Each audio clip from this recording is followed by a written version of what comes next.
ព្រះមហាក្សត្រសពព្រះរាជហឫទ័យស្ដេចយាងជាព្រះរាជាធិបតីដ៏ខ្ពង់ខ្ពស់បំផុតក្នុងព្រះរាជពិធីបុណ្យវិសាខបូជាក្នុងព្រះបរមរាជវាំង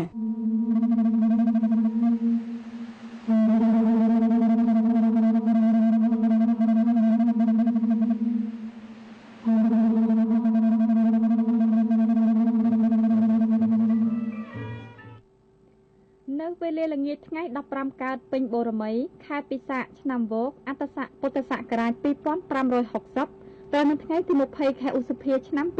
2016ជាថ្ងៃអភិលក្ខសម័យដ៏វិសេសវិសាលនៃព្រះរាជពិធីបុណ្យពិសាខបូជា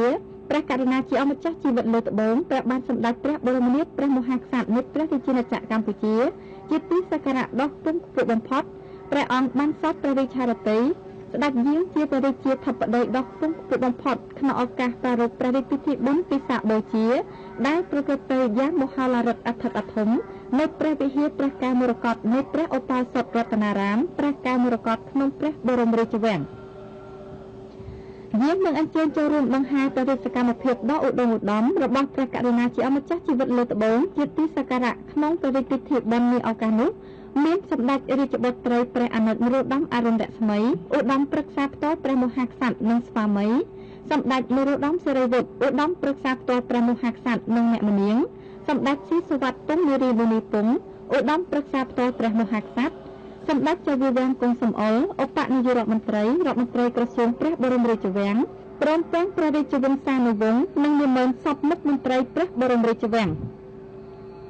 ថ្ងៃនេះជាថ្ងៃមួយដ៏មហាប្រសើរតាមគន្លងប្រពៃណីរបស់ព្រះពុទ្ធសាសនាតាំងពីសម័យបុព្វកាលហើយក៏ជាថ្ងៃដែលប្រកបទៅដោយព្រះកុសលផលបុណ្យដ៏ខ្ពង់ខ្ពស់បំផុតសម្រាប់ពុទ្ធបរិស័ទក្នុងលោកពិសេសពុទ្ធបរិស័ទក្នុងព្រះរាជាណាចក្រកម្ពុជាដែលគោរពជឿជាក់ចំពោះព្រះពុទ្ធសាសនាដែលឡែកព្រះករុណាជាអម្ចាស់ជីវិតលើត្បូងព្រះមហាក្សត្រនៃព្រះរាជាណាចក្រកម្ពុជាជាទីសក្ការៈព្រះអង្គបានគោរពនិងដង្ហែជានិច្ចតាមព្រះរាជតម្រិះព្រះករុណានិងសម្ដេចព្រះវររាជមាតាជាតិខ្មែរជាទីសក្ការៈព្រះអង្គតែងតែគោរពបូជាយ៉ាងខ្ជាប់ខ្ជួនចំពោះគុណបុណ្យព្រះរតនត្រ័យនិងជាព្រះរាជគំរូដ៏ថ្លៃថ្លាដល់ពុទ្ធបរិស័ទជាកូនចៅទូតជាព្រះរាជអគ្គពុទ្ធសាសនូបត្ថម្ភដ៏ឧត្តមឧត្តមនៃកម្ពុជាតាំងពីដើមរឿងមកនោះថ្ងៃនេះព្រះអង្គបានបំពេញព្រះរាជសទ្ធាដ៏ប្រសើរខ្ពង់ខ្ពស់ថែមទៀតមានការគោរពបូជាចំពោះព្រះរតនត្រ័យសមាទានសិលនិងបំពេញព្រះរាជកិច្ចដ៏ឧត្តមឧត្តមផ្សេងទៀតក្នុងព្រះរាជហឫទ័យទុកដាក់ថែរក្សាលើកតម្កើងវិស័យព្រះពុទ្ធសាសនានិងការគោរពរំលឹកទៅដល់ពុទ្ធវត្តចំនួន3ដ៏ឧត្តមឧត្តមអស្ចារ្យបំផុតរបស់ព្រះសម្មាសម្ពុទ្ធព្រះបរមគ្រូនៃយើងដែលព្រះអង្គមានបុណ្យបារមីខ្ពង់ខ្ពស់គ្មានបុគ្គលណាមួយអាចប្រៀបផ្ទឹមនឹងព្រះអង្គបានឡើយក្នុងព្រះរាជពិធីបុណ្យដ៏ឧត្តមឧត្តមនេះដែរព្រះករុណាជាអម្ចាស់ជីវិតលើត្បូងជាទីសក្ការៈរួមដង្ហែដល់ព្រះរាជវង្សានុវង្សនិងនាម៉ឺនសពមុខមន្ត្រីព្រះបរមរាជវាំងដែលជាពុទ្ធបរិស័ទផ្នែកក្រហមបានប្រារព្ធព្រះរាជពិធីអច្ចយោសុំខមាទោសចំពោះព្រះពុទ្ធជាអម្ចាស់និងព្រះរតនត្រ័យក្រែងលើចាប់តាំងពីពេលប្រសូតកើតឡើងដឹងក្តីមានការផ្ទាំងភ្លាត់ដល់ប្រការណាមួយពុំបានគួររវៈគោរពចំពោះព្រះសម្មាសម្ពុទ្ធនិងគុណបុណ្យព្រះរតនត្រ័យសូមព្រះពុទ្ធព្រះធម៌និងព្រះសង្ឃព្រះមេត្តាខន្តីប្រោសប្រទានទោសពុទ្ធបរិស័ទជាក្រហមសូមប្រកាសថ្វាយព្រះកាយថ្វាយខ្លួនដោយសេចក្តីជ្រះថ្លាបន្តការគោរពបូជាចំពោះព្រះគុណបុណ្យដ៏ថ្លៃថ្លានៃព្រះរតនត្រ័យដើម្បីគ្រាន់ជាទីពឹងពំនាក់សម្រាប់សេចក្តីសុខនិងសេចក្តីចម្រុងចម្រើនតទៅអនាគតដែលឡើងសម្រាប់ពុទ្ធបរិស័ទជាបុព្វជិតដែលមានព្រះវត្តមានក្នុងពិធីបុណ្យមានសម្ដេចព្រះអភិសិរិសុគន្ធាមហាសង្ឃរាជជាធិបតីបូគ្រីសម្ដេចព្រះមហាសង្ឃរាជនៃគណៈធម្មយុត្តិកនិកាយនៃព្រះរាជាណាចក្រកម្ពុជាព្រមទាំងសម្ដេចព្រះសង្ឃព្រះរាជាគណៈឋានានុក្រមនិងព្រះសង្ឃទាំងជាគណៈសរុបមាន9អង្គបានស្វាធ្យាយព្រះធម៌ពិសាខបូជាដើម្បីគោរពរំលឹកទៅដល់ព្រះគុណបុណ្យដ៏វិសេសវិសាលបំផុតរបស់ព្រះសម្មាសម្ពុទ្ធព្រះសមណគោតមដែលព្រះអង្គបានប្រោសប្រទានដល់សពសត្វពិសេសសត្វវលោកបានប្រព្រឹត្តតែអំពើល្អអំពើជាព្រះកុសលផលបុណ្យគ្រប់យ៉ាងដើម្បីអហិង្សាសន្តិភាពសាមគ្គីធម៌និងសេចក្តីចម្រុងចម្រើនគ្រប់ប្រការសម្រាប់បុគ្គលក្រុមគ្រួសារនៅក្នុងសង្គមជាតិនីមួយៗ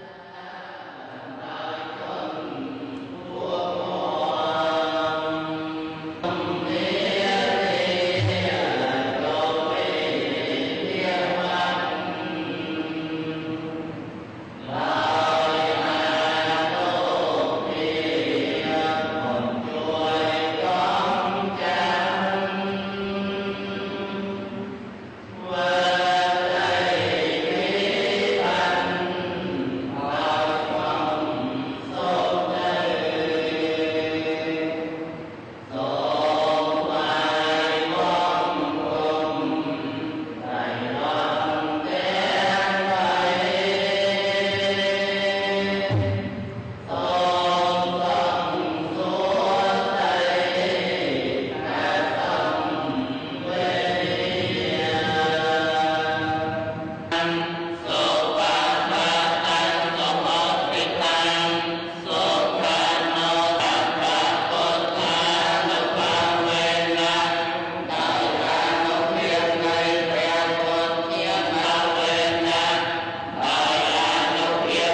สันติเถสตาปรัจจขยาติกา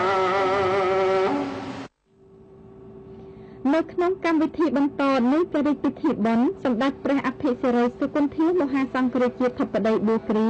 សម្ដេចព្រះមហាសង្ឃរាជនៃគណៈធម្មយុត្តិកនិកាយនៃព្រះរាជាណាចក្រកម្ពុជាបានសម្ដែងថ្វាយព្រះធម្មទេសនាអំពីបុណ្យពិសាខបូជាឬវិសាខបូជាដែលជាបុណ្យដ៏ធំនៅក្នុងព្រះពុទ្ធសាសនាតាំងពីបុរាណកាលរៀងមកដើម្បីគោរពរំលឹកទៅដល់ពុទ្ធប្រវត្តិដ៏ឧត្តមឧត្តមចំនួន3របស់ព្រះសម្មាសម្ពុទ្ធជាអម្ចាស់នៃយើងដែលទ្រង់ប្រសូតចាក់ពីឧត្តរព្រះមេដាទ្រង់បានត្រាស់ដឹងនៅអនុត្តរសម្មាសម្ពោធិញ្ញាណ